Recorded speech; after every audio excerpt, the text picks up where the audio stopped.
I'm Elspeth Mayer with Calgary Economic Development. Calgarians have a reputation for innovation. In these tough economic times, many firms are finding creative ways to hold on to top talent while also keeping an eye on the bottom line. Here's some advice from top HR experts. There's no question that layoffs are the easiest answer, but in some cases they may not be the best. There's lots of other things that companies can do. We see more and more work sharing. We see shorter work weeks for people, going down from 5 days to 4, sometimes going down to 3. So job sharing where someone may work 3 days, another works 2. Work at home arrangements.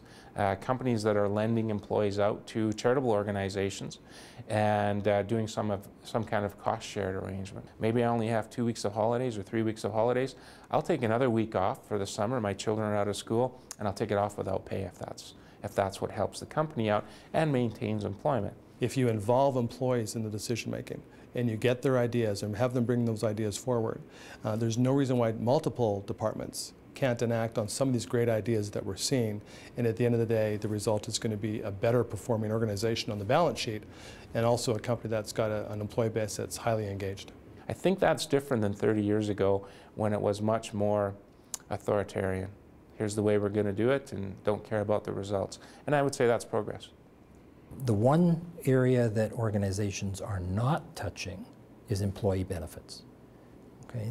That you want to watch cutting back on that area because that's a fundamental attack. It's not related to performance. Employees, yes, while they're a cost, they're also the reason that we're successful. You especially look in Calgary the last 5 years, every single business, and I would say every single business in Calgary, has worked hard at recruiting and training and retaining those skilled workers. So it's counterintuitive to sit here today, I'll just get rid of them all, because we know how hard it's been to keep them. When you're pruning a tree, sometimes you prune too much, and then it takes a summer or two for that tree to kind of regain its bloom all over again. And we see that happen in organizations where sometimes they prune a bit too much. Measure twice, cut once, be smart about where your cuts are. Understand what your employees are doing relative to the operation, what the demographics of your workforce look like. But at the end of the day, get on with it, and get on with it quickly. Given the costs of hiring and the hidden costs of layoffs, there are creative alternatives.